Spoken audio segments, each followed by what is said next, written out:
Hello everyone and welcome to this evening's webinar on studying in the USA. My name is Holly Haig and I am one of our Education USA advisors here at the US-UK Fulbright Commission. A couple of housekeeping pieces before we get started. This session is being recorded, so feel free to make some notes as we go through. But don't feel like by any means you have to frantically write down everything you hear this evening, because you will be receiving a link to the recording of this webinar very shortly after we wrap up. We also will be having question and answer session at the end. So please, if you do have questions during the session, hopefully many of them will be answered. But if you do have any outstanding questions, please hold them to the end and put them in the Q&A box.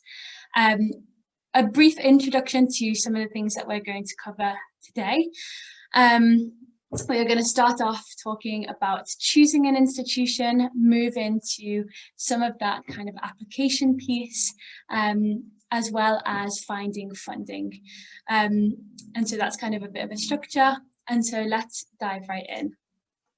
Before we do that, I want to quickly take a moment to talk a little bit more about Education USA and the Fulbright Commission and the services that we offer. So some of you may be familiar with the US-UK Fulbright Commission. And so the US-UK Fulbright Commission was established over 70 years ago in the aftermath of World War II by Senator Fulbright. And Senator Fulbright was a US Senator who'd studied here in the UK at Oxford, and he believed that the best way to avoid a Third World War from happening was to promote peace and intercultural understanding through education. And so that's exactly what the Fulbright Commission aims to do. And so within the Fulbright Commission, we have our Education USA Advisory Services, which is the kind of section of the organization that I represent. And so here at Education USA, we provide free, up-to-date and non-biased information about US study to students here in the UK. And we sit within the State Department in the US and form part of a global network of advisors all across the world who are advising students in their countries about US study. So if it is your dream to go over to the US to complete your studies, that is what we are here to help with. Great. So with that in mind, why might you consider US study? You may obviously have your own reasons for why you're considering studying in the US, but I'm going to quickly pull up just a few of the top main reasons why many British students choose to study in the US each and every year. First on the list is reputation and variety of institutions available. In the US, there are around 4,500 universities as compared to about 120 here in the UK. So straight away, just in terms of numbers, there is a huge range of variety that students can access. Within that, you'll find a real sense of personality and difference amongst universities in the US. In a similar vein is reputation. Whilst here at Education USA, we encourage students to look at a wide variety of factors when they're considering which universities to apply to. You can't deny that US universities often rank highly when we look at world rankings of universities, so that might be another reason you consider US study. Next up is campus life.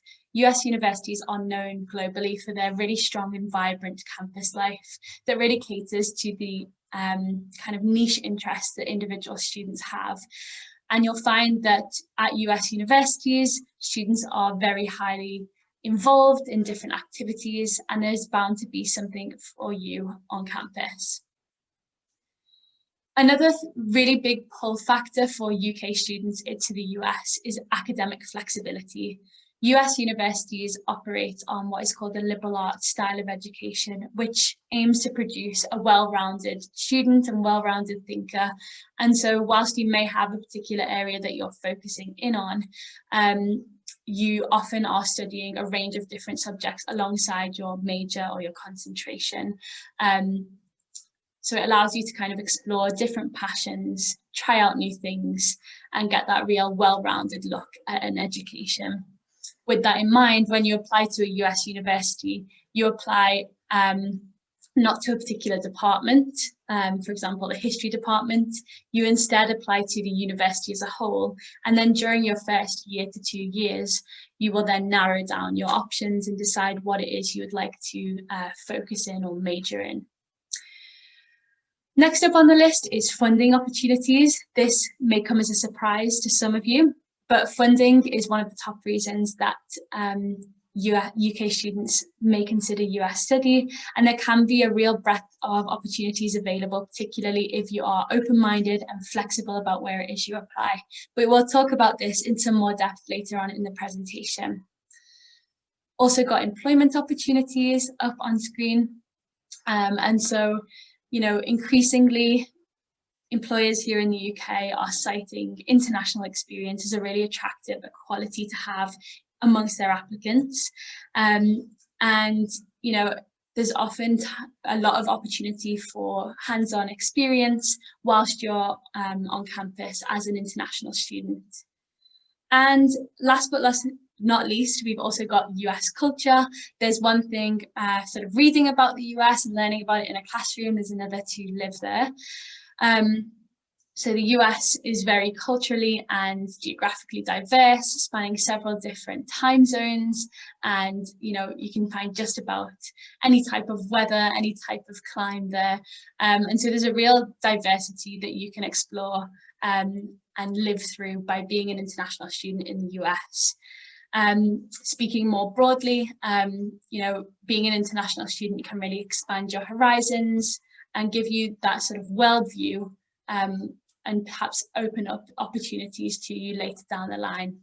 So in a nutshell, those are just some of the top reasons that some UK students decide to go and study in the US each and every year, and I'm sure you'll have your own to add to that. I want to highlight next a couple of key differences between US and UK universities. First and foremost is the duration of courses. Here in the UK, whereas you're typically going to be doing a 3-year programme, in the US, most programs are 4 years long, and this is because of that liberal arts style of education where you are studying a wider range of subjects as part of your undergraduate degree. As I mentioned on the previous slide, when you apply to university, you apply to the university as a whole and not to a particular department. Another thing to be really aware of is that there's no set fees or deadlines when it comes to universities. So each university will set its own fees for attending, and potentially as well even its own application fee in order for you to apply. And it will have its own deadlines for when you need to apply by rather. So it's really important that as you're doing your university research, that you are conscious of this and making a conscious effort to kind of track that out, so that you are really aware of where you are in the process, and you're not missing any deadlines to submit particular materials. I also wanted to add a particular note on law and medicine. Neither of these programs are offered at the undergraduate level in the US. They are only offered as postgraduate degrees. And so if you are interested in those, please do ask any questions that you have at the end of this, or by contacting us after the webinar, and we'll be happy to help. Okay, before we dive in again, I just want to highlight some key terminology differences between the US and the UK that will be particularly helpful as you begin to start researching universities and choosing a university. On the left-hand side, we can see that in the US, your grades 9 to 12 or high school are here in the UK are year 10 to 13. You'll hear me probably mention either college, university, school, or institution. All of these are used interchangeably to mean uni or university here in the UK.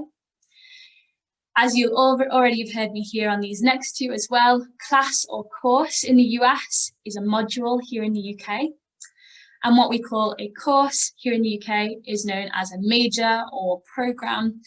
So just really important to kind of keep an eye out on some of these phrases, just so that you are on the same page as what the US universities are talking about on their websites.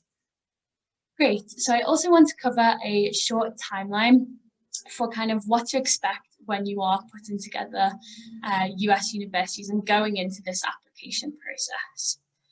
So first of all, and perhaps the most important step, is to research universities. And we recommend that students begin this process sort of 12 to 18 months before they begin, or before they plan to enroll at a US university. Then about sort of 12 months before you plan to enroll, perhaps slightly earlier, you will begin to register for any required admissions exams. From there, going into the summer before your final year of school, you'll begin to narrow down your initial research to finalize a selection of around 6 to 10 universities that you'll ultimately apply to. Going into the fall of your final year of school, you'll put together an application and start submitting applications as per each individual university's deadline. Then going into the sort of springtime, around this time of the year, you'll begin to receive admissions decisions. And based on where you're admitted, you will then notify universities of where it is you'd like to apply, or like to attend rather. Then going into the summertime, between sort of 1 to 3 months before you'll actually head to the US is when you'll apply for your student visa and go for your embassy appointment. And a really useful tip here is to refer to our pre-departure information on our website. And then come sort of late August, early September, slightly earlier than what we're used to seeing at UK universities, you will actually head to the US and begin your studies. Fantastic. I'm now going to move into our section on choosing a university. As I mentioned on the previous slide, choosing a university is perhaps one of the most important pieces of the jigsaw puzzle when going through a US application process. With over 4,500 universities out there, it can feel like there's a lot of choice. So in this section, we're going to give you a few tips and a little bit of food for thought in terms of research and choosing a university that's a good fit for you. First of all, I want to highlight just a couple of important notes. As I mentioned earlier, there's this real variety and diversity of universities in the US. And so it's really important to have an idea of this and to make sure that you're not limiting yourself when you're doing your research. Don't just look at universities that you've heard of. Make sure you've had a look into all of the offerings that are out there to really find what is going to be a good fit for you. Another important thing is to consider funding from the beginning of the process if financial aid or funding will be important for you. We'll talk about funding in a bit more depth later on in the presentation, but what's important to note is that not all US universities are able to offer funding for international students, and often funding comes at the same time as the university application rather than at a later stage like it does here in the UK. So if funding is a consideration, make sure that it's a factor that you are considering as you research and choose universities. Another thing to flag here is that you might choose to have a UK backup plan as well. In the US, you are able to apply to US universities alongside UCAS. And so it's a good idea to have some universities here in the UK that you like the sound of and will be happy to attend, applying for those in case, funding or admission doesn't work out for you in the US. Great. So the first step in choosing a US university is determining your fit. Now, fit is something that we focus on quite a lot here at Education USA. And what it means is that we want for students to find programs that are not just going to be the best fit for you, kind of academically, but also personally and potentially even professionally as well later down the line. It means that you're not just going to be looking at universities that you've heard of straight away, or ones that you've seen mentioned in Legally Blonde or The Social Network, or ones that have the highest rankings. You're going to be kind of looking more so at factors that are important to you and finding schools that complement that and vice versa. So there's many factors that you might wish to consider. It might be, particular types of program, location, perhaps the weather. If you really don't like the snow, potentially the Midwest or the Northeast isn't going to be a great fit. You might want to think about what type of campus culture do you want. To be somewhere that you are one of a number and you don't have a very close connection with faculty because there's a really large student body, or do you want to be at a really close-knit college where you have a very one-to-one relationship with faculty, you have a lot of access to things like teaching resources or research opportunities. Again, funding might come into it, as we just discussed. So having a look at which universities are, offering the most funding. Is there a bit of funding strategy to be had? Do I want to be somewhere more rural, more urban? So these are just some of the things that factor into fit, and everyone is going to have their own sense of what makes their perfect fit university. So I'd encourage you, as the first step in this process, to jot down what is most important for you to get out of your university experience, and how might a university or a school match those criteria that you have. Once you've identified your fit, you're then going to want to narrow down your options. A really great place to start on this is on our website. We have a page with lots of different resources and search engines that can help you to narrow down your options. Up on screen, I have got a screenshot from one example of this, which is called Big Future College Search. Now, Big Future College Search has around, I think, over 3,000 universities in the US, and you can actually go in and narrow down your options using these criteria down the side. So as you can see, there is a paying tab, which focuses all about financial aid. You can also go in and check on if different majors are offered and location. And so if you actually go in and add some of these filters, you can see straight away that the number of schools has significantly reduced. We're looking only at 4-year institutions that are medium-sized in Ohio and that offer international student financial aid. And so straight away, we've got a much more manageable look at kind of universities that could be a good fit for us. And then from there, you can actually go in and click on the different university profiles.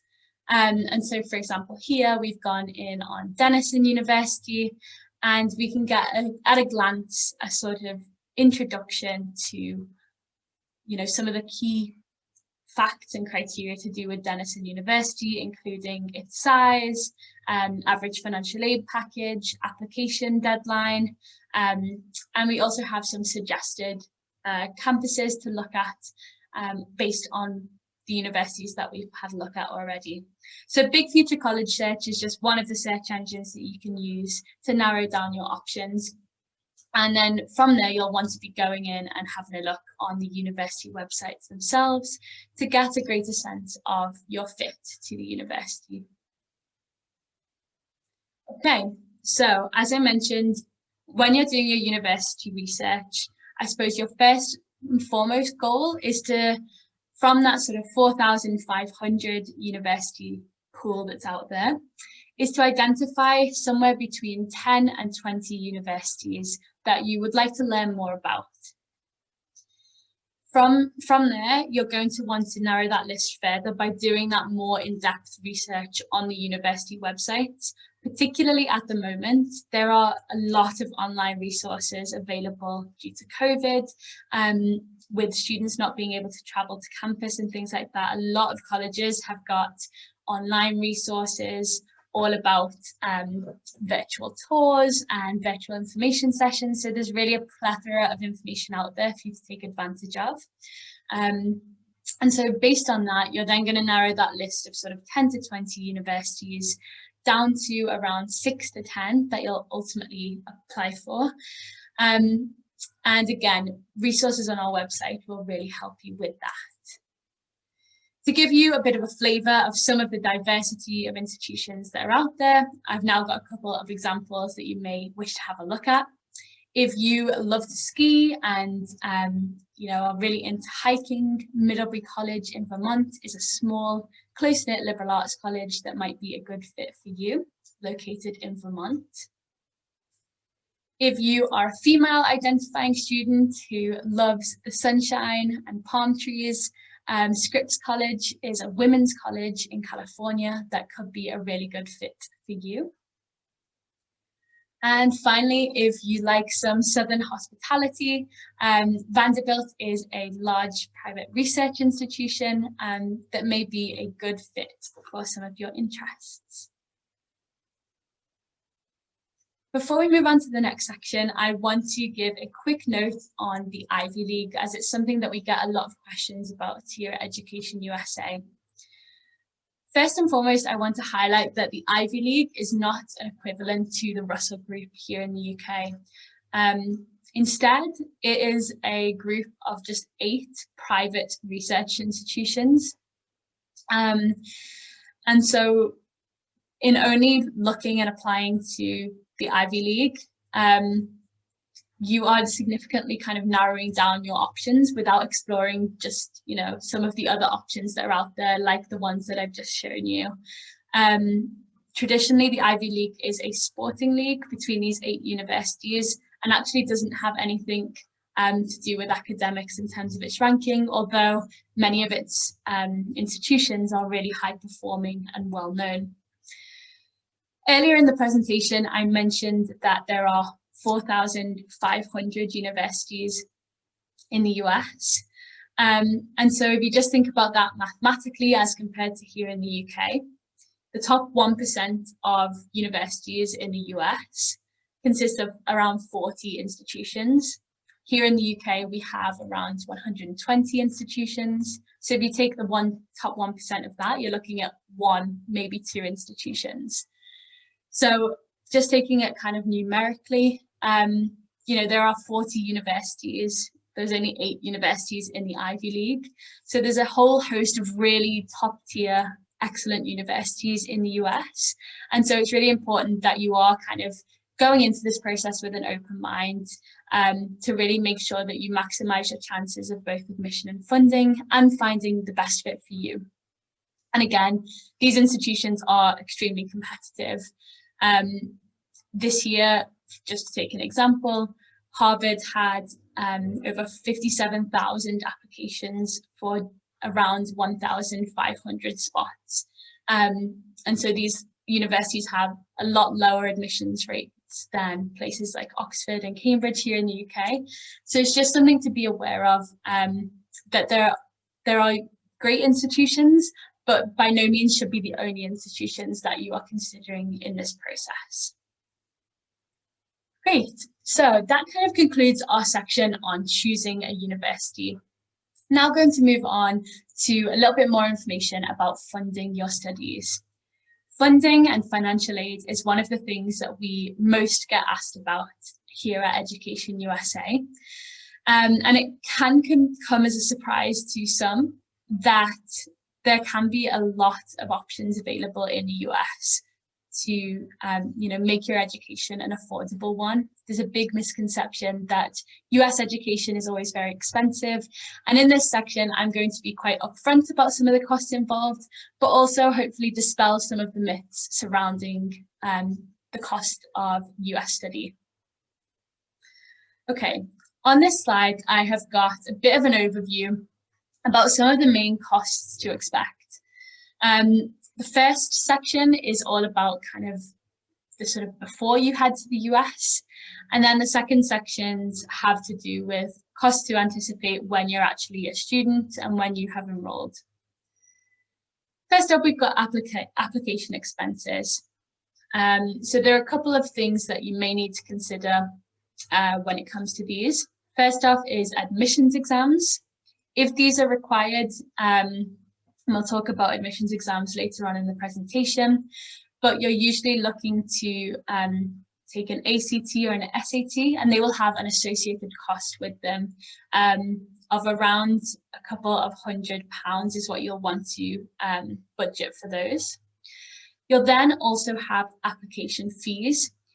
Each university in the US will have its own application fee, and these will look different according to the university, but usually will be somewhere around $50 to $100 per application.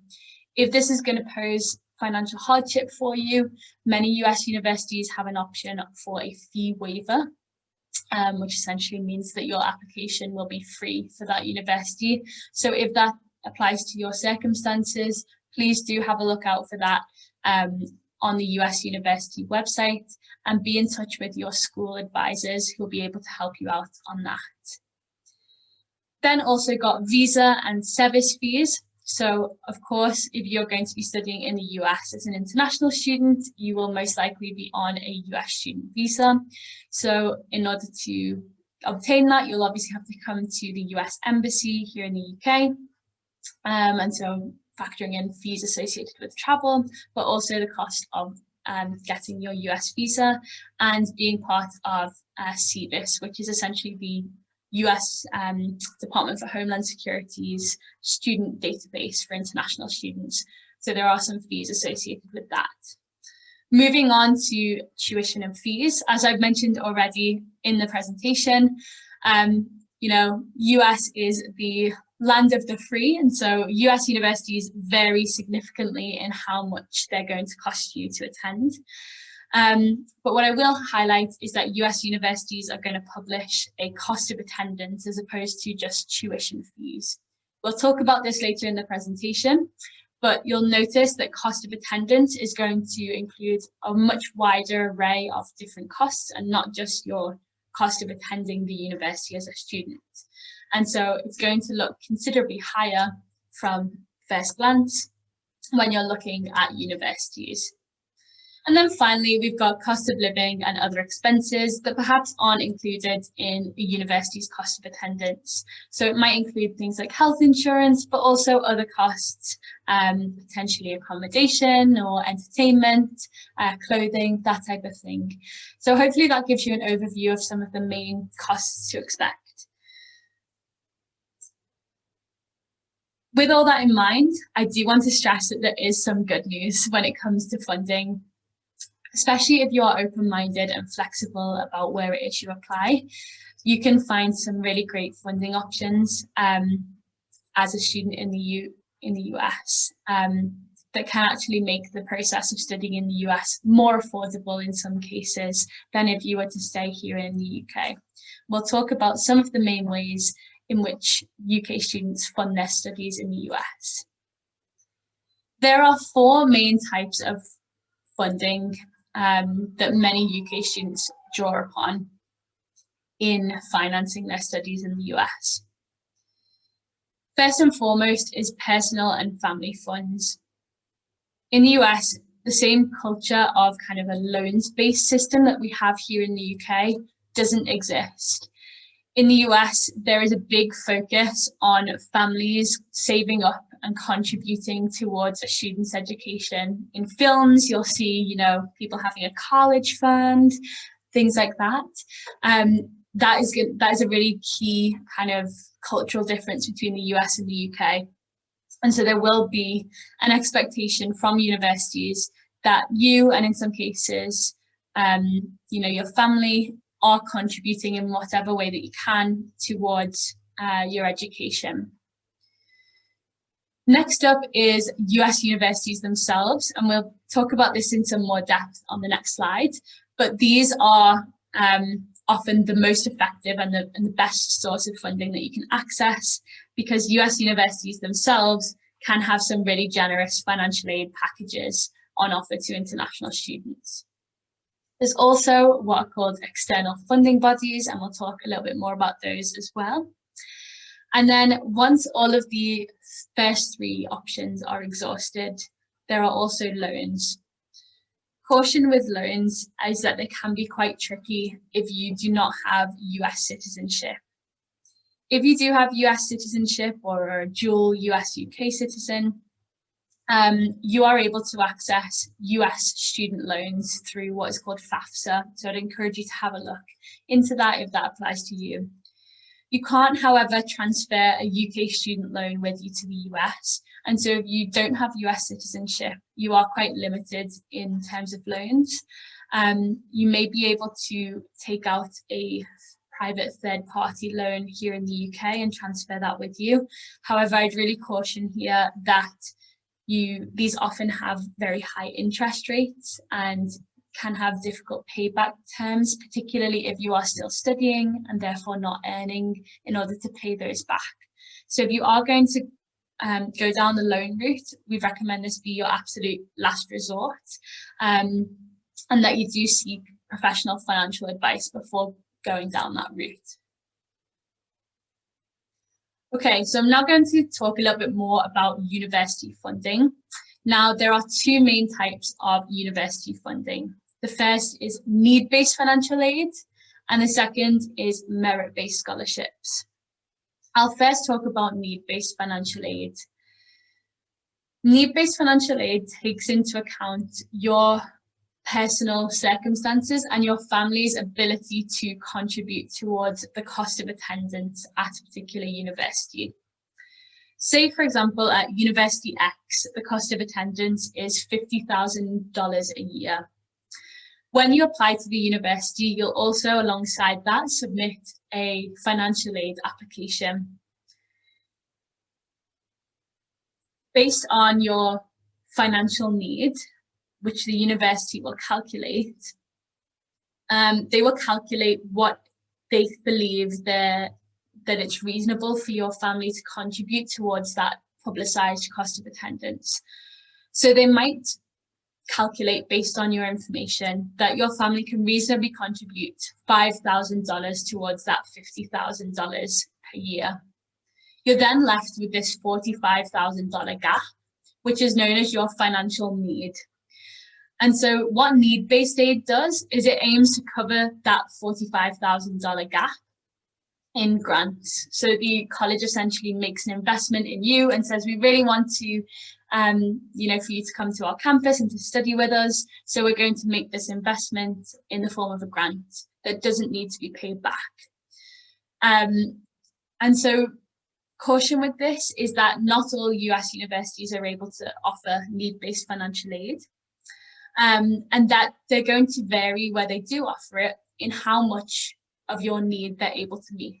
So some universities will be able to meet 100% of demonstrated financial need. That's kind of a phrase that you'll see on university websites, which in an ideal world is the best sort of funding, because it means that they're committed to meeting all of that $45,000 in the example. But some universities might only be able to meet 20 or 80%, and they usually are quite clear about this on their website. So definitely make sure you're keeping an eye out for that as you're doing your university research. The next type of university funding is merit-based scholarships. As the name suggests, these are scholarships based on a particular merit of yours. So it might be that you are, grade 8 flute, and they are looking for someone who plays the flute to join their school orchestra. It might be that you have excelled in a particular academic area during your A-levels or your Nat 5s, and they're looking for a particular student to come and pursue an award that's associated with a particular subject. Again, each university is going to vary as to whether they offer these merit-based scholarships, and if they do, in what areas they're in. So it's definitely worth having a look on the university website as to what is available. Another type of university funding that can be on offer is sports scholarships. We don't have enough time today to talk in depth about this, but if you are a student athlete and are interested in learning more about sports scholarships, definitely have a look on our website. And we also have a webinar with the NCAA, which is an organisation in the US that helps student athletes, taking place next Thursday. So I would highly encourage you to register for that if you want to learn more. Okay, I just want to walk you through an example of this in action. So up on screen is a screenshot from Rice University. And up on screen, we've got the breakdown of what is called the cost of attendance. So as we mentioned before, when you are looking at US universities, you're likely to see these big sticker prices, and we encourage you not to be too put off by these, because you'll see that cost of attendance isn't just tuition fees like we might see here in the UK. it's tuition fees, but it's also additional fees, room and board, books, and an allowance for personal expenses calculated into this one sum. So it's a lot more kind of well-rounded in what it includes. Also on Rice University's website, there is some different information about the funding opportunities on offer for international students. So up on screen, we can see that merit-based scholarships, merit-based scholarship recipients generally distinguish themselves scholastically and personally, even with our highly competitive group of admitted students. Past recipients have included political and community service leaders, math and science competition winners, creative and performance artists, entrepreneurs, scholar athletes, and exceptional writers. So straight away, you can see the real breadth of the merit scholarships that are on offer at Rice University as an example. And so there really are lots on offer. And we also have more information about what students need to do in order to apply for these. So it says that all admitted freshman applicants are automatically considered for merit-based scholarships. So no separate application forms or interviews are necessary. So that's something to look out for as well. Some merit scholarships may have a separate application attached to them. Others, like it is the case at Rice, you'll be considered for automatically when you apply. So that just gives you an example of what to look out for when you're looking for merit scholarships on university websites. Rice also has a page specifically for international students, and I want to highlight this section that I've highlighted in red on screen. It says, at Rice University, we believe costs shouldn't be a barrier to attending one of the finest universities in the country. We admit students from all socioeconomic backgrounds and fund many students who might not otherwise be able to afford a Rice education. International students who receive need-based aid will have 100% of demonstrated need met with institutional grant aid. Rice University offers need-based financial aid to a limited number of international undergraduate applicants entering in the fall semester, and it uses the CSS profile for international students applying for aid. So in that paragraph, this is exactly the type of language that you're going to be looking out for as you apply to universities in the US. Usually it might be on a financial aid page, it might be on a specific page like this for international students, but make sure you're doing that digging. So we can see that Rice, for example, offers merit-based scholarships. It also offers need-based aid, and it's able to meet 100% of that demonstrated need. And we also get an insight into how you go about applying for need-based financial aid at Rice. So this is, again, just a quick example of some of that language that you're looking out for on university websites. Now I'm going to talk briefly about external funding bodies. So external funding bodies are organisations that, as the name suggests, that are external to US universities that are sometimes able to offer funding to international students. There are hundreds, perhaps even thousands of external funding bodies out there. And these might be, you know, organizations like charities, banks, you know, performing arts associations, whatever it might be. And they have a vested interest in students of particular characteristics who are interested in going and studying in the US. So it might be that there's an external funding body out there for women in the Northwest who study STEM. And so it's really a case of looking and seeking out those opportunities to get a sense of what's out there. Sometimes there are certain external funding bodies that are linked to particular universities in the US. For example, the Moorhead-Cain Scholarship is associated with the University of North Carolina at Chapel Hill, and it covers 4 years of study and 3 summers doing particular experiences of your choosing, and it has particular pillars that it looks for in its applicants, including physical rigor, academic excellence, community service, things like that. So each external funding body is going to look different and have different criteria for the students it's looking to cover. They're also going to vary in how much of that financial piece they're going to cover. So really important again to be having a look into this early on. And you are more than welcome to have a look on our website for some search engines and some places to start when it comes to seeking out external funding bodies. Another thing that you might want to think about when it comes to making a US university experience affordable is funding strategy. And on screen are 3 things to think about when you're doing this. First of all is cost of living. So this might have a link to location and the types of locality in which universities are focused. Much like here in the UK, cost of living is going to vary wildly depending on where it is that you are in the country. So studying here in London is likely to be a lot more expensive than being somewhere like Lancaster, in much the same way that being slap bang in the middle of Manhattan is going to be a lot more expensive than being in, rural Minnesota. And so this might be one way to reduce the cost of attendance, is by looking at maybe some more suburban or rural areas and thinking about the cost of living associated with being in a particular area. Another thing is to look at tuition rates or cost of attendance rates and seeking out colleges that have a lower tuition or lower cost of attendance. And in the same vein, you may wish to look at universities that have more funding opportunities for international students. What I will add is that sometimes you're not, it's unlikely that you'll be able to find colleges that have all of these 3 factors, i.e. that have a low cost of living, low tuition, and loads of funding opportunities on offer.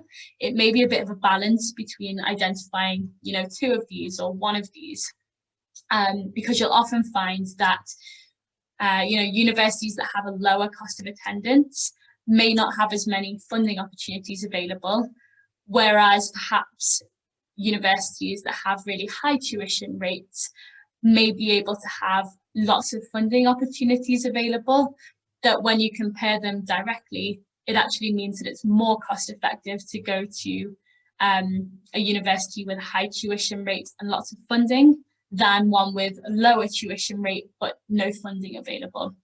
I hope that makes sense. But those are some factors that you might consider as part of your funding strategy to kind of make that experience more affordable. Another really great option that you might consider doing is a community college route.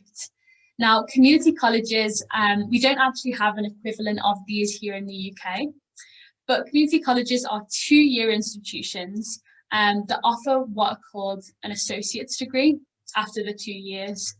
But community colleges fall into what is called a 2+2 model. So once you've finished your 2 years at a community college and got your associate's degree, you can actually then transfer to do your 3rd and 4th year at a 4-year institution. And many community colleges have really strong links to local institutions.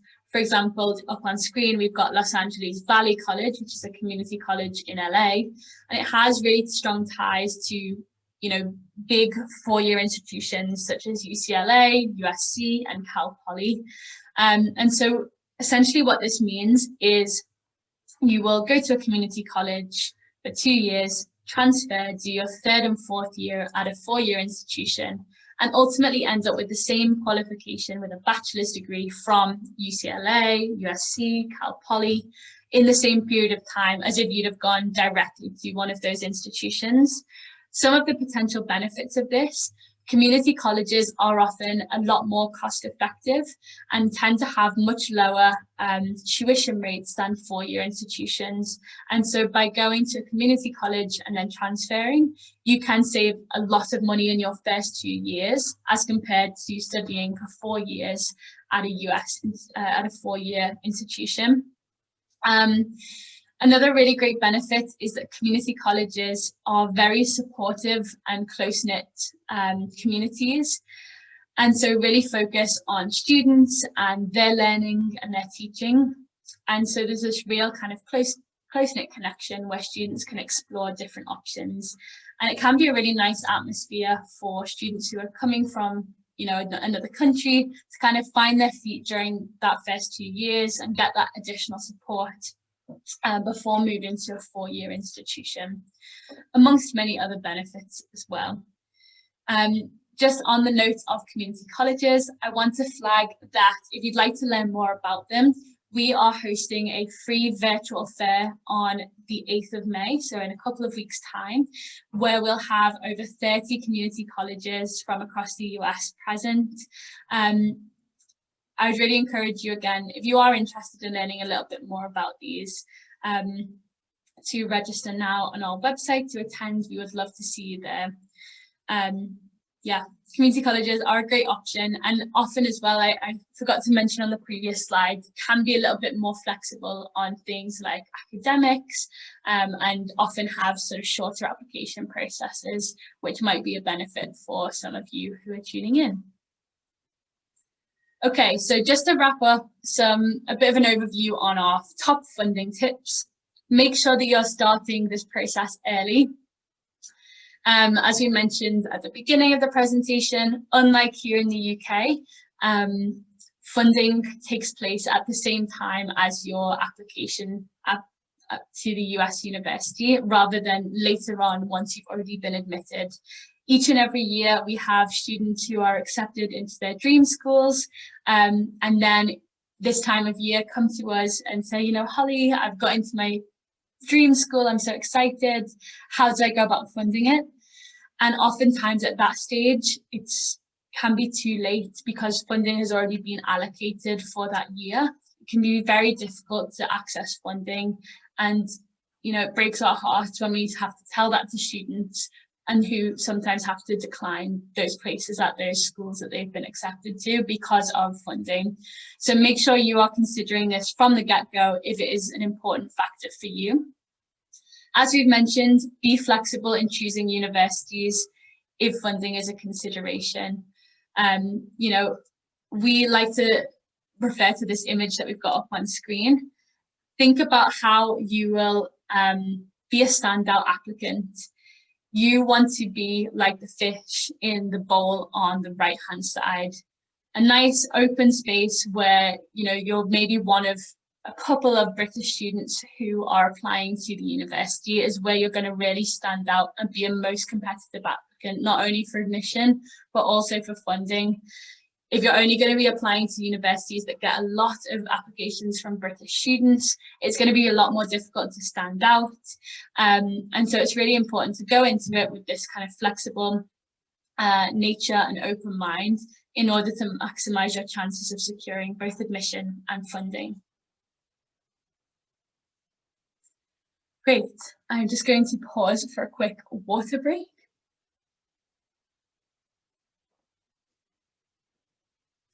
And we're now going to move on to talk a little bit more about completing a US application. To really stand the best chance at gaining admission at a US university, it's really important to come prepared with you know, a well thought out package of application materials, and to really have spent some time thinking about what it is you'd like to convey in your applications. So now let's jump on in and talk about what US universities are looking for.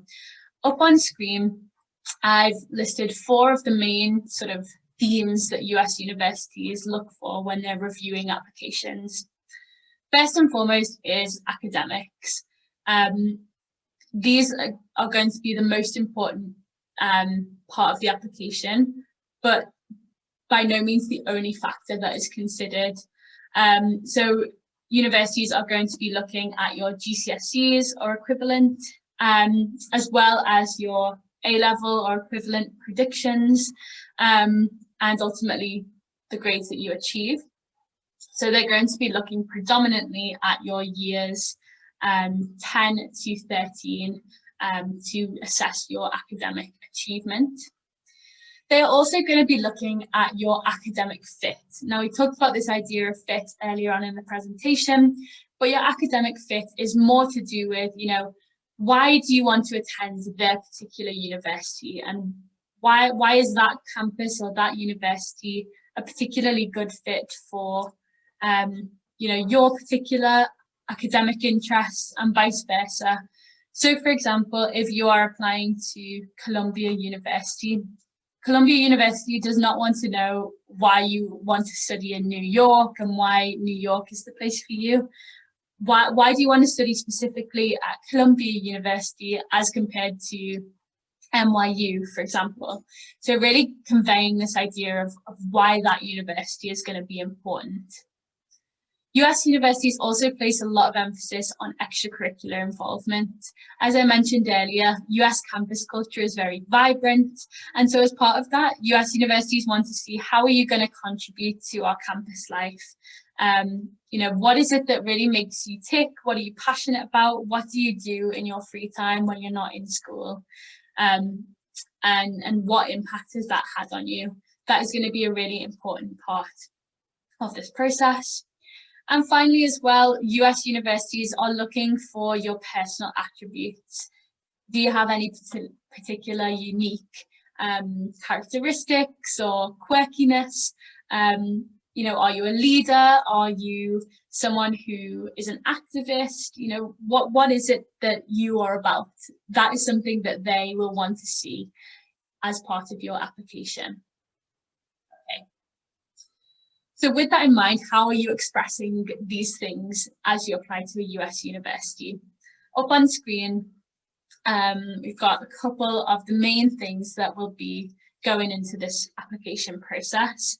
I first of all want to highlight that, as is the case amongst many different things, across applying to US universities, each college is going to vary in what these look like. But just up on screen is meant to give you a guide of some of the things that you're likely to see as standard across many different colleges' applications. First and foremost is an application form. This is going to consist mainly of, demographic information, your name, address, contact information, that type of thing. You then might also be asked to submit an admissions exam score, and we'll talk a little bit more about admissions tests in just a moment. You'll then have your transcript. Now, this is a document that will be put together by your school, but this will just essentially be a listing of all of your grades that you've achieved in national exams like GCSEs, A-levels, AS levels, Highers, whichever applies to you. You'll then have 2 to 3 personal essays as part of the application process. We'll talk a little bit more about those in just a minute. You'll have 2 to 3 recommendation letters, which will come from teachers at your school. And then finally, as we mentioned before, there'll also be an application fee attached with each application that you submit. And this is going to vary in what that fee looks like.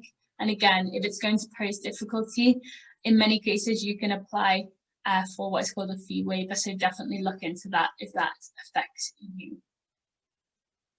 Okay, I now want to briefly talk about admissions tests. And so a little bit of a background, I suppose, into what these are, because it's something that we get a lot of questions about here at Education USA. So in the US, there is no national curriculum. There is no equivalent of GCSEs or A-levels, IB, anything like that. And so you'll find that US high schools vary significantly between, states, between, even within the same school region. There is a huge variety in what schools are teaching and what content students are covering in class. And so traditionally, admissions tests have been administered as a way of kind of leveling the playing field and getting a sense of comparing students across vastly different education systems, even within the US. So that's kind of the role that they have traditionally served. And they're very different to what a UK test that we're used to taking looks like. Admissions tests are very focused on how you sit the test. They are multiple choice and they focus around sort of broader topics like math, science, literature, and a very kind of more a test that tests how you take, how you handle, time pressure and things like that, rather than content heavy in the same way that an A-level, for example, is. When it comes to there's two main types of test, the ACT or the SAT reasoning test. There is no preference by university which one you take. And really our best advice for this is that you go onto our website where we have a bunch of free resources for preparing for both of these tests, that you sit under time conditions, an ACT, and you also sit an SAT. You then want to have a think about, you'll then obviously mark it and see whichever one you did best on, see whichever one felt more comfortable or more natural to you. And then from there, make a decision as to which one you'd like to pursue. And put all of your resources into preparing for just one of them rather than spreading it across both, because only one will be necessary. The other thing to highlight with admissions test scores, and particularly at the moment with COVID-19, is that many US universities are going what is called test optional. And so what this means is that tests, so it kind of says what it does, what it says on the tin. Tests truly are optional, and so they're not required as part of the application process. And so when you're doing your university research, it's really important to be looking into this and checking at universities that you're interested in whether or not admissions tests are required. We don't want for students to be spending time, money, and energy on something that's not required of them as part of your application. So really important to double check this before rushing off and buying a bunch of resources and booking a test, because it may not be needed as part of your application process. Okay, quickly then talking about transcripts. This is again something that's going to be generated by your school, usually by a school official like a head of year or a head of sixth form, someone who has more of an administrative role and has a view of you within the context of your school. It's going to be a listing of your academic qualifications, whatever those have been that you've taken, so GCSEs, A-levels, whatever it might be. And you're also, alongside with this, going to have that same person or your counsellor putting together a school report, which provides more detail about the context of your school, and a bit more of that sort of background about the educational environment that you're applying from, which will help universities in their sort of review of the rest of your application. Another set of documents that will come from your school are recommendation letters. And as I said on the initial slide, you'll usually have 2 to 3 recommendation letters. These are really a tool for you as an applicant. And the point of them is to really get a sense of what you're like in a classroom environment, and what you'll kind of do to take advantage of the academic experience at a US university. Usually we recommend that you pick teachers who know you well and have a sense of you both inside and outside of the classroom, and what it is that you're up to and what it is you're passionate about. Typically, each university will have its own sort of guidelines on who they'd like to do these recommendation letters.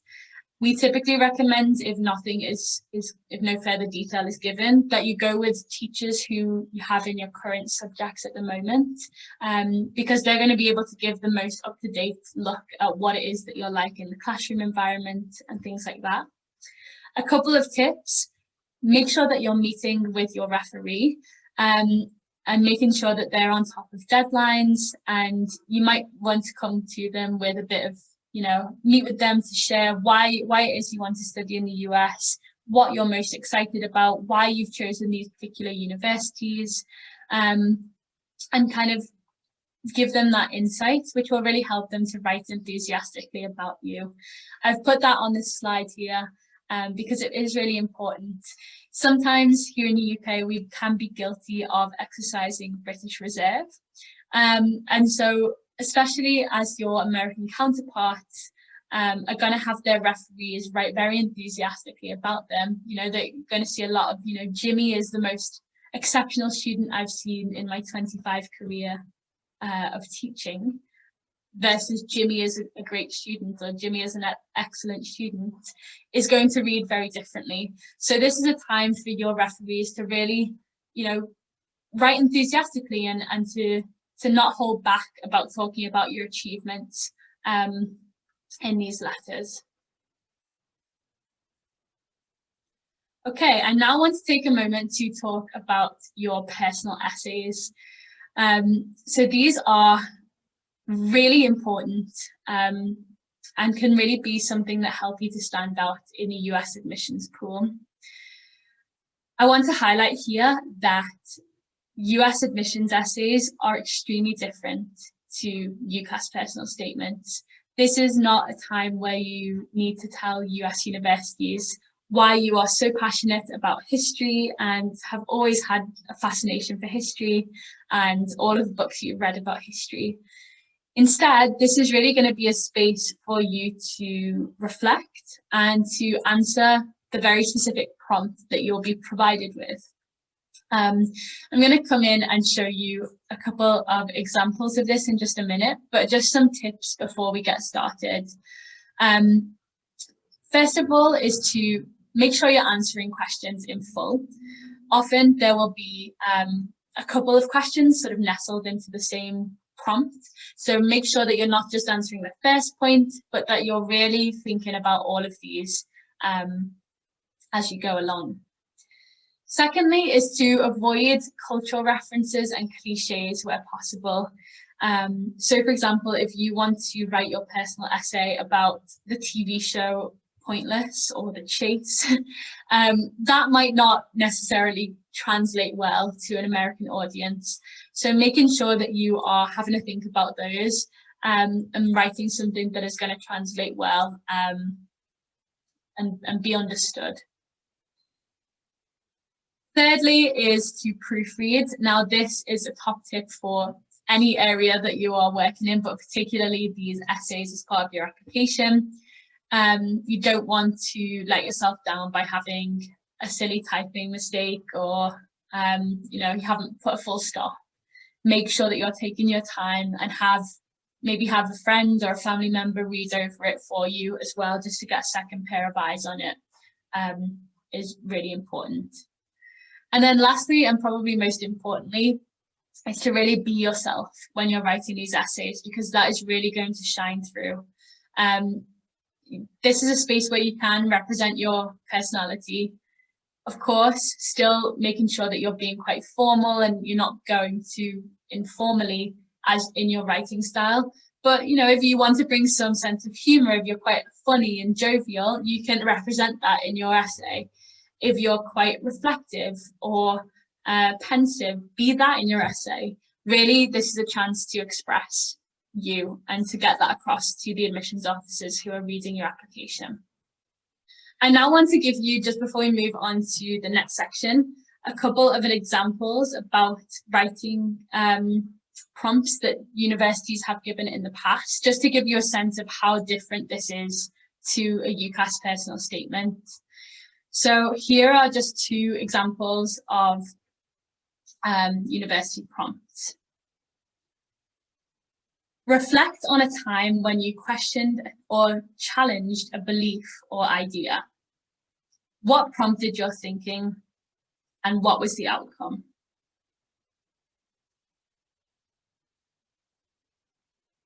Another one is, some students have a background, identity, interest, or talent that is so meaningful they believe their application would be incomplete without it. If this sounds like you, please share your story. So straight away, very different tone to your essays is coming across in the US application process. And you're going to find that they're a lot more general, and these essay prompts will be going to several universities in most cases. You'll also find that some universities will have their own essay prompts that are specific to those universities. And this is really a chance for them to assess things like your academic fit or your personal fit to their institution. So to give you an example of this, one question that the University of Chicago has put in the past is, what's so odd about odd numbers? Another essay prompt that they have done before is find X with no other explanation. And so these, as you can see, really express the personality of the university, but also are aiming to get a sense of how is this student going to approach our university and how are they going to fit into our campus culture. So, the find X question, for example, prompted some students to draw big scavenger hunt maps and find X on that. Other students did big, long mathematical equations to find X, amongst many other answers. And so sometimes essays as well can really give you a sense of, how am I going to fit into this university? Is it a good option for me? And that type of thing. So really, essays are that space to be yourself, to express your thoughts, and to be a bit more creative than a UCAS personal statement sometimes allows for you to be. Okay, briefly now going to talk about some other opportunities that you might be able to pursue in the US. Here we've focused on undergraduate study for all 4 years or for 2 years at a community college. But of course, that path isn't necessarily for everyone. And so here are some other opportunities that you might wish to explore. First and foremost is undergraduate level programs. Many US universities have established relationships with universities here in the UK. And so you may be eligible within a UK course to do a university exchange in the US. If you love the US so much, you could even take an American Studies course, which guarantees doing a year abroad as part of that program at a UK university here in the UK. There are also our Summer Institute programs, where you might go and spend a summer studying in the US, as well as that. Secondly, our internships and summer work. Again, we have lots of resources about how to identify these on our website, but things like Camp America, perhaps you would go and do an internship at a company in the US for a more short-term summer basis. So that's another option that you might consider. And thirdly, we also have postgraduate study. If you wanted to, for example, continue to do your studies here in the UK, you may wish to head to the US to do a master's or a PhD program later down the line. Again, here at Education USA, we also provide up-to-date and free information about postgraduate study in the US. So if you do have questions about that, we're more than happy to help after this webinar. Speaking of, let me run through a couple of the ways in which we can help after this session is done. Firstly, we have the Sutton Trust US program, which is a program for high-achieving Year 12 students who attend state schools and are from low middle-income families here in the UK. This process provides really in-detail support about the US admissions process, including a visit to US universities during the summer between your final 2 years of school, and mentorship through the process in applying to undergraduate programs in the US. Most importantly, this is a free program for all admitted students. And so if you are in year 11 at the moment, I would mark your calendar to check if you're eligible for this in the autumn of 2021 for next year's program. Next up, we have our website, which is a really brilliant resource for learning more about some of the information we've talked about today and getting more information about the different sections of the application process. If you go to the Going to the USA tab along the top, it will bring you out to one of our undergraduate guides, which has really detailed information about all elements of the process. We also take questions via phone and via email, so we're more than happy to help you. If you do have a question, please don't hesitate to get in touch. You are already on the right path when it comes to this, but we host events throughout the year all about US study. This one is more general, about kind of introduction to the US. However, we do have webinars and events on particular areas. For example, I mentioned we've got one about sports scholarships next week, and we've also got the Virtual Community Colleges Fair coming up on the 8th of May that I would encourage you to register for if that is of interest to you. Great. I have spent a lot of time talking over the last hour or so, and so I'm now going to open up into questions from the audience. What I would encourage you to do is post any questions that you have in the Q&A box, where I'll best be able to see them. If you do have very specific or niche questions to do with your personal circumstances, I'd ask that you send us an email or give us a call, where we'll best be able to provide one-to-one support, as I'm going to focus predominantly on questions that will help everyone who's tuning in. So I'll give everyone a moment to just pop any questions in the Q&A box, and I will get through them as best as I can. First and foremost, we have got a question from Stephanie, who asks, how do we know what the subject of our personal essay will be? Great question. So it will depend on which platform the university is using.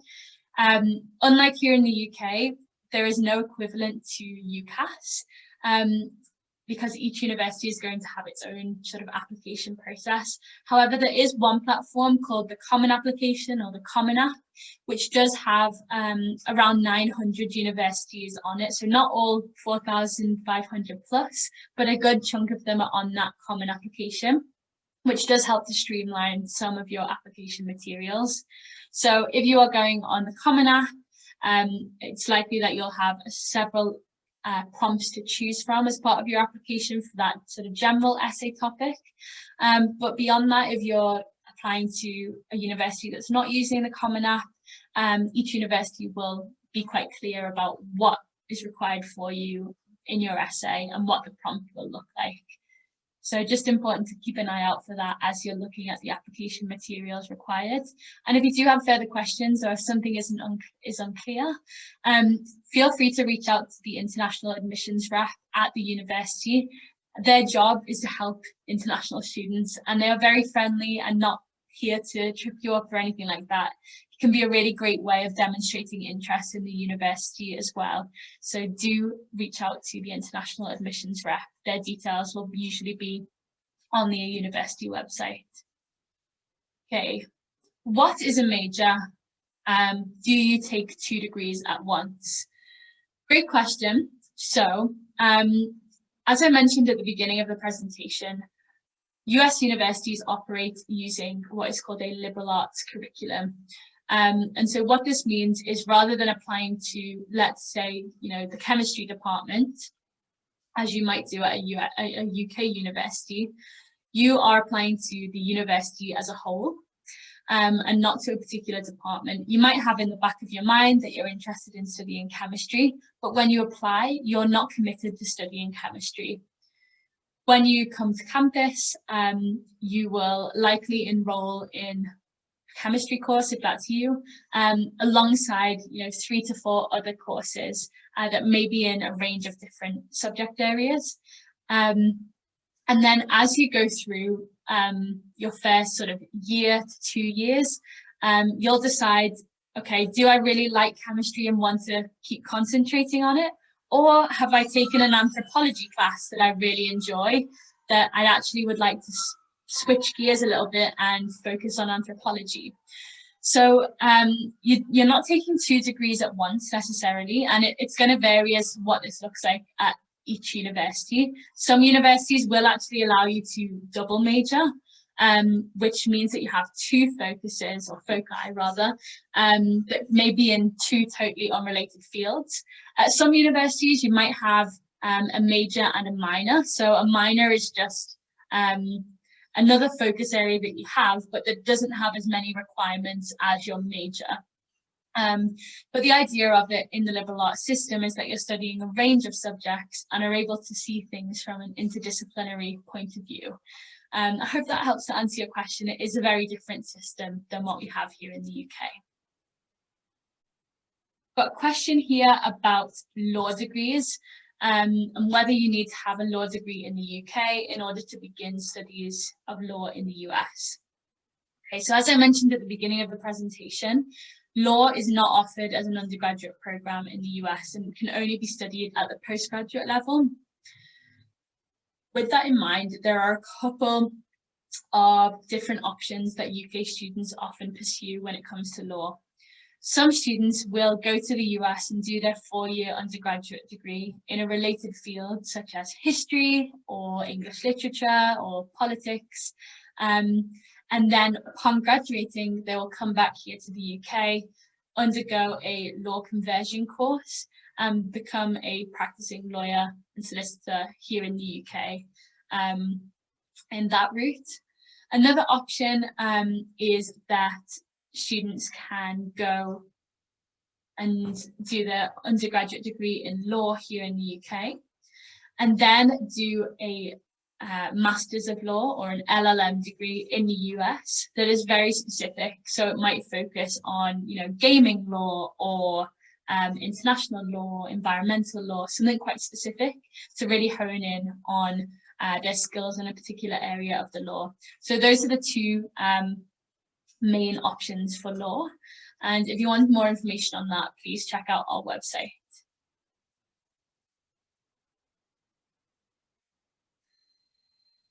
If you have a backup option in the UK, how many US universities can I apply for? And is it okay to only apply to, 3 colleges in the UK? Great question. So unlike here in the UK, there is actually no limit on how many US universities you can apply for. From a sort of time, money, and health perspective, we certainly do not recommend applying to all 4,500 plus. We, as I mentioned earlier in the presentation, recommend sort of applying to around 6 to 10 universities ultimately, but that your initial research you narrow down to between 10 and 20 that you want to learn more about. In terms of UK backup options, that is really something that's up to you as to how many you want to apply to. Since you're able to apply to 5, I would say you might as well if you've got 5. But if you only have sort of 3 to 4 that you're really invested in, definitely have a chat with your school careers advisor or UCAS advisor as to what they think is the best route on that. Got a question here about external funding bodies and where you might be able to find funding bodies that suit a particular area. So I'm actually going to share my screen and go to our website, funnily enough. So as I mentioned in the presentation, if you go to going to the USA, undergraduate and guide to university applications, this is where you're going to have all of that information and resources that we mentioned before. And as you can see, similarly to the presentation, it's split up into these main 3 category areas on the left-hand side of choosing a university, funding a university, and applying to a US university. If you go into the funding section, we have more information about the different types of funding available, including external funding bodies, where you can read more information about what these are, and also links to different search engines to help you find particular external funding bodies that may suit your needs. So I definitely recommend checking those resources out after this presentation if that's of interest to you. Would it be more difficult to find funding if you're not on the Sutton Trust US program? Absolutely not. With our resources that we've talked through today and also links on our website, you are fully equipped with the tools to find university funding. It's just, as we mentioned, a case of being flexible and open-minded about where it is you apply and really considering funding from the get-go when you are researching US universities. Because if it is important, as we've said before, the application process and application for funding tends to go hand in hand and work on a similar timeline. So don't leave finding funding till the last minute as you're applying to US universities, as you may well miss out. Okay, if someone has got a full scholarship, doesn't have to pay university fees and has got a grant, but is unable to cover living costs, is there a way to receive financial aid for living costs? That is a great question. So it's going to depend on the university as to what financial aid is covered, or sort of, for example, we talked about Rice in the presentation and how it had the cost of attendance. Now, Rice's grants would cover all of that sort of cost of attendance within that piece, rather than just tuition fees. And so each university is going to look differently as to what their funding covers. So I would recommend, if you are needing to have all of your living costs covered as well, that you're looking out for this as you research universities. The other thing that I would say is that you as an international student are able to, on your US student visa, get an on-campus job. And so in some instances, students can work up to 20 hours a week during term time and up to 40 hours a week during the summertime or during breaks.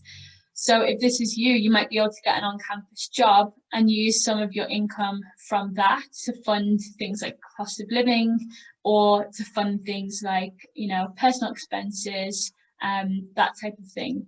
So there are a couple of options there, but I would suggest, as you're doing your university research, to double check what does funding cover if I am admitted and if I do receive funding. How likely is it to get scholarships at US university? Is need-based financial aid available at all US universities? Okay, so just to answer that second question first, need-based financial aid is not available for international students at every US university. So again, really important to be researching this as you go through that choosing process. And again, each university is going to vary in how often they give scholarships out, how much they have in the way of availability of funding. So it's impossible to give an answer about, how likely is it to, or how rare is it to get a scholarship, because it really just varies from university to university. And I'd encourage you to check on the university websites for any statistics on what that looks like. Great question. I'm worried about my safety with topics like racism and gender equality being at the forefront of conversations politically in the US. What impact does this have on students? That is a really important question, and I think, thank you for asking that question. What I will say is US universities are very much involved in this conversation and are here to provide services and safety for their students. And so oftentimes on US campuses, you will find a lot of student-run groups that have to do with tackling issues like racism, gender equality. There'll often be particular groups for students when they're entering to help them to orient and to help them to get accustomed to campus life, especially for international students. So many universities will have what is called an international student orientation, in which international students are invited to campus to start their studies, or to, this is sort of before classes begin, I should say, where they are introduced to what it's like to be on campus, and have different sessions on different areas like well-being, managing workloads, finding your fit and finding your people on campus. And so it gives international students an opportunity to get to know campus, to ask questions, to feel settled and at home before domestic students come to campus. And so, as I say, many universities will have, particular groups that deal with this that are usually student-led, and they'll often have resources. As I mentioned earlier on, I attended a US university for my undergraduate degree. And so when I was there, for example, there was a Black Students' Union, there was an international students' organisation, there was a student-led organisation for first generation students, so the first people in their family to go to university, for Indigenous groups. And so I would really say that it's going, those resources are going to vary from university to university, but US universities are really involved in these conversations and are doing the best that they can to support students. So if that's an important aspect of your experience and is going to factor into your fit, definitely have a look at what resources and support networks universities have, so that you can be confident in finding a university that's a good fit for you. Will our transcripts only have official results like GCSEs, or will it also include internal results as well? Typically, it's just going to be a case of GCSEs and A-levels, any external exams that you've done, but internal results may be something that your referees comment on in their letters of recommendation and things like that, perhaps to show your improvement over time, or to show particular engagement within the subject area. Are merit-based scholarships for all 4 years? Once again, as I spoke about funding earlier, that's something that's going to vary year on year, and also depending on the university as to whether those last for 4 years, whether they just last for the first year. Typically, if universities are offering funding, it can be renewed for each of the 4 years that you're on campus, but double check at the university, because it will vary slightly, and they'll have the most up-to-date information for you. Are UK students required to sit AP exams for US universities, and will we be at a disadvantage by not sitting them? Absolutely not. So US universities recognise that students are going to be applying from all over the world, including students who are enrolled in a UK curriculum, be that hires and advanced hires, be it A-levels, IB, BTEC, whatever it is. And so you're absolutely not required to sit AP classes or anything like that for a US university. US universities will be assessing your qualifications as they are, and many are really well equipped to understanding our UK qualifications because they have applicants from here every single year. So no worries about that. While I'm here, I'd also add, please never try to convert your UK qualifications into an American GPA. Each US university will have its own system for converting UK grades to a US GPA. So that is not something that we recommend you estimate. Just make sure that your kind of raw results are on your transcript that your counsellor will create for you. Got a question here about SAT subject tests. Yes, SAT subject tests, we didn't talk about those in the presentation because they are being discontinued by the College Board. This year is the last point to take them from, and only a very select few universities ask for these. The ACT reasoning test or the ACT are a lot more common if they are required of you. So no need to worry about the SAT subject tests.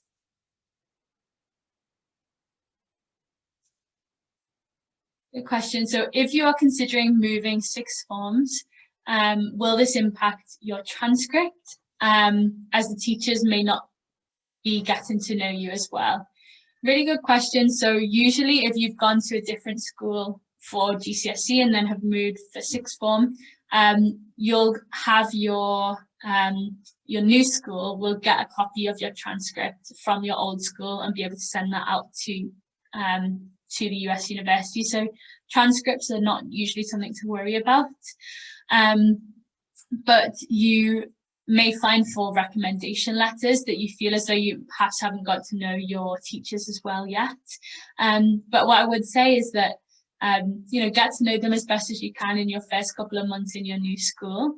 And sometimes US universities will allow for you to have a third or fourth additional optional reference. And so in that instance, you might decide to pick a teacher from your old school to do a reference about you, in addition to the 2 to 3 teacher references that you'd have from your current school. But I don't think that this will negatively impact your application, because US universities will have that context that you've moved schools, and okay, you've only been at your school for a year or so before you start completing your applications. So don't worry about that. The transcript, there won't be any problems at all in terms of getting that sent over to the US universities. Got a couple of questions here about webinars for UK universities. Here at Education USA, we focus on US universities, and so the best resource I can suggest for learning more about UK universities is UCAS, and from there you'll hopefully be able to find the information that you need to learn more. Couple of questions again about how difficult is it to secure a scholarship at particular universities, what's the typical percentage awarded as a merit scholarship, what is the admissions rate at particular universities. All of these, I may sound a bit like a broken record, but all of these are going to vary significantly from university to university, and each will make it very clear on their website what those statistics look like. So if you are curious about particular universities, I encourage you to do some further research on their university website.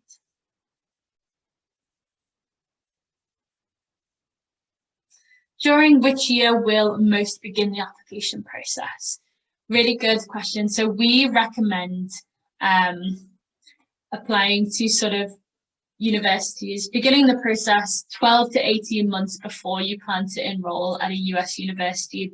So what that means for most UK students is around sort of this time of year in year 12 is to really kickstart that process, because there are quite a few more moving pieces than in a UK application, and because it is a different system, so you're getting used to some of those nuances between the two. So yeah, 12 to 18 months before is when you really want to start researching universities. However, if you are in year 11 at the moment, there is no time like the present to begin this process and really start to get your head around some of those main themes. But yeah, no less than a year really is the recommended timescale to get started. But the application process itself will usually open in the summertime before you start year 13. So that's when sort of the questions and application forms will start to become live on university websites. But now's the time to sort of do that research, figure out, do I need to take admissions exams? If so, how do I register for those? And sort of get those pieces together. Similar question, I'm currently in year 12, is it too late to start looking at studying in the USA? Absolutely not. Now is perfect time to get this process started, so I'm really glad that you have joined us tonight. Is it okay to apply to 3 or 4 colleges in the US if you have backup colleges in the UK? Yes, you can apply to as many or as few US universities as you'd like. I'd say, normally we do recommend 6 to 10 universities across a good spread of different types of universities. So within that 6 to 10, we normally recommend that you have 1 to 2 reach schools, which are schools that, are slightly above your profile perhaps, and are kind of dream schools where you definitely want to attend if you were accepted. Note that places like the Ivy League are reach schools for absolutely everyone, regardless of academic scores and extracurricular involvement. You then have sort of 3 to 4 likely admitted, 3 to 4 match schools, which are schools where you are on par with the average admitted applicant, and you can find more information about that on the university website to see how you kind of stack up. And then 1 to 2 likely admittance schools, which you can think of as your UCAS insurance choice. So schools that you'd be really surprised if you weren't given an offer of admission. And the idea behind this is that you can really maximize your chances of being admitted and funded if that is an important factor for you, just to avoid disappointment as results come out.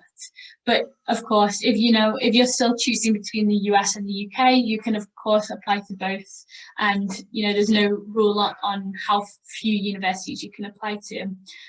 But that's the reason that we normally recommend 6 to 10, is to get that good spread of universities. How will A-levels factor in with the admissions process, and what is the equivalent needed for US school results? Great question. So as I mentioned earlier, there's no real equivalent between US and UK school results, so it's usually not as helpful to kind of focus on that. Instead, what I will say is most US universities are looking for sort of 3 A-levels or equivalent in a very similar way to what many UK universities are looking for.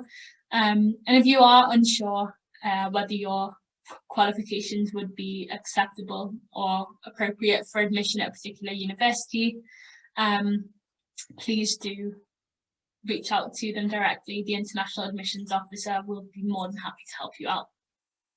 If you waive your ability to influence your letters of recommendation, are you still able to ask your teachers to be less modest than normal in your letters of recommendation?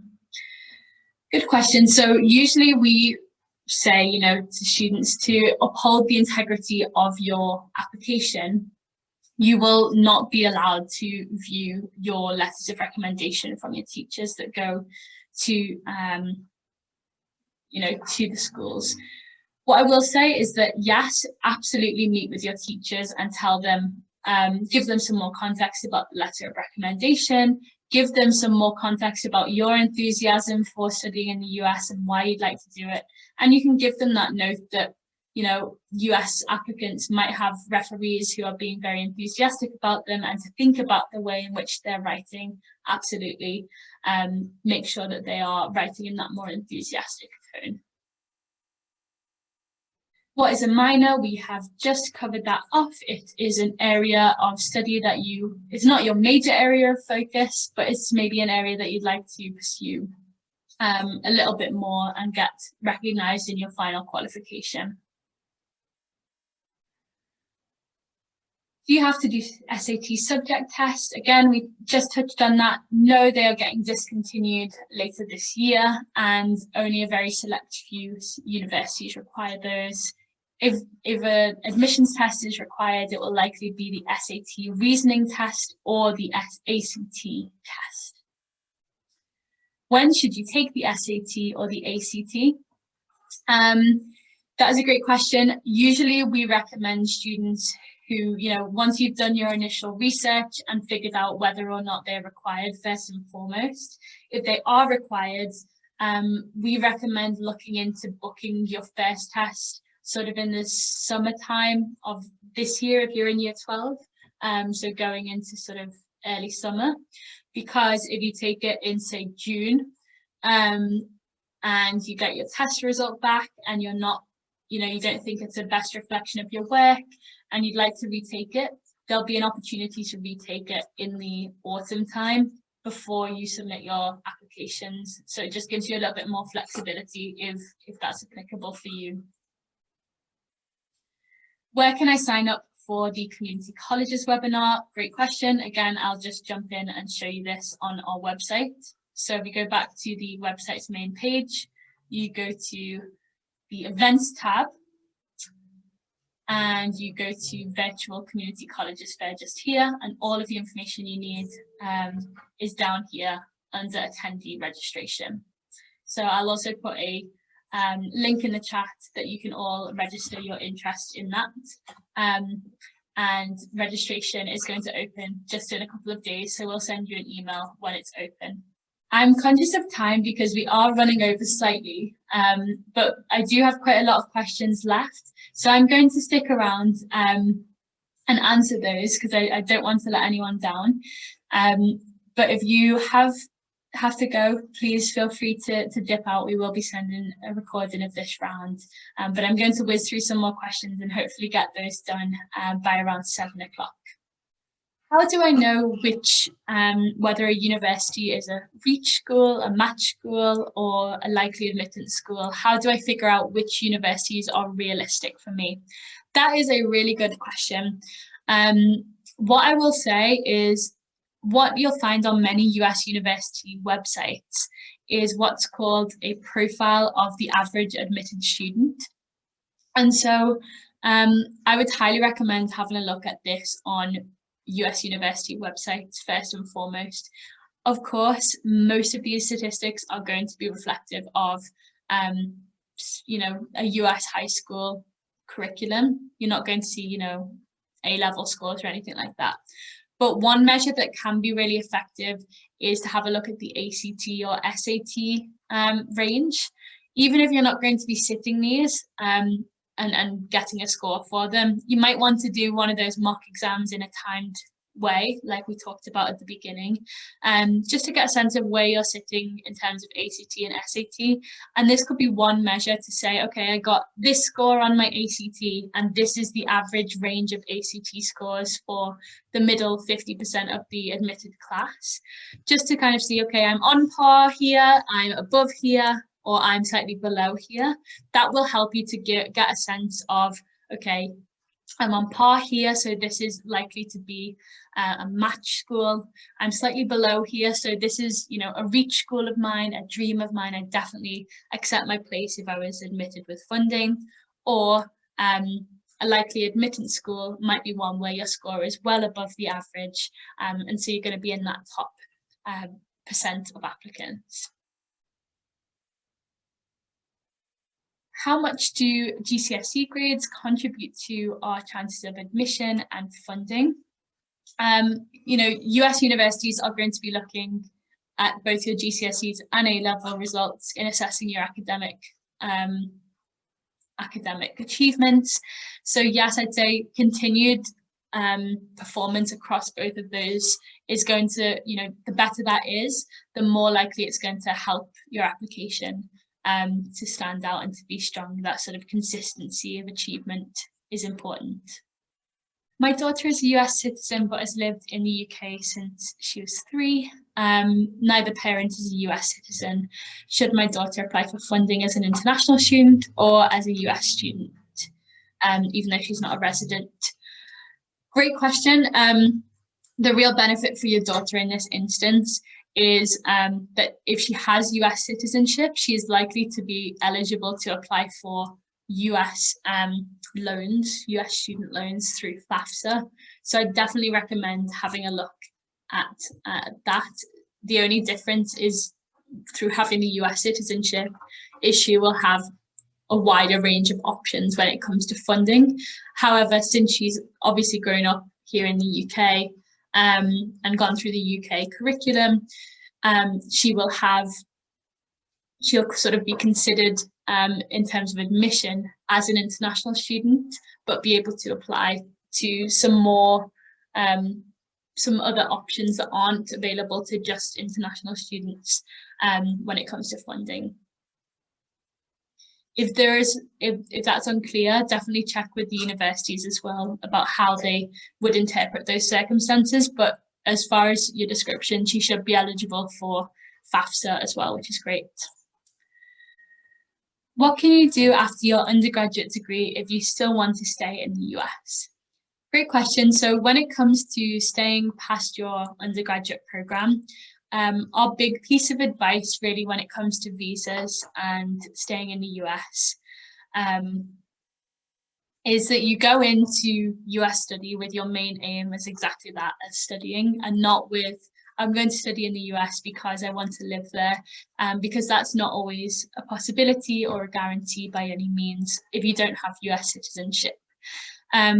What I will say is that upon completing your undergraduate degree, you can apply for what is called optional practical training, which allows for you to work for up to 1 year if you up to 1 year or up to 3 years if you have studied a STEM subject in a field in the US that is related to your area of study, whatever you majored in. So there is that option to work for either a year or 3 years if you've done a STEM degree in the US. And then from there, you might be able to have your employer sponsor a work visa. But again, I would encourage you not to sort of rely on that as being a definite, because there is not necessarily a guarantee of that. But the optional practical training is there to give you that experience of work in the US in a field related to your field of study as part of your undergraduate degree. More information on visas, definitely check out the US Embassy in the UK. They've got loads of really fantastic resources that walk through that.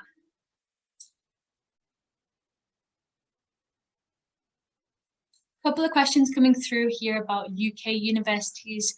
Once again, really encourage you to check in with UCAS because they're going to be able to give you the best information on this. Here at Education USA, we only provide information about US study. Do the common application prompts change considerably each year, or do they remain fairly similar? Yes, they change slightly year on year, but on the whole, they tend to have a couple that remain the same and maybe a few that get changed out. So always have a look for the most up-to-date prompts. They release those in sort of August time for the upcoming year. So last year's will be available for you to get a sense of this. But I wouldn't say to kind of plan out your whole essay in case they do change next year or the year after, whenever it is that you're applying. Do you have any good resources that can help with preparation for the ACT or SAT? Yes, we have some really good links on our website about these. Under our applying section, you'll find a section on admissions tests and then test preparation. So I definitely recommend checking those out. Really good resource is the Khan Academy, that's KHAN Academy. And then there's loads of really great free resources on YouTube walking through different types of questions that I'd recommend you check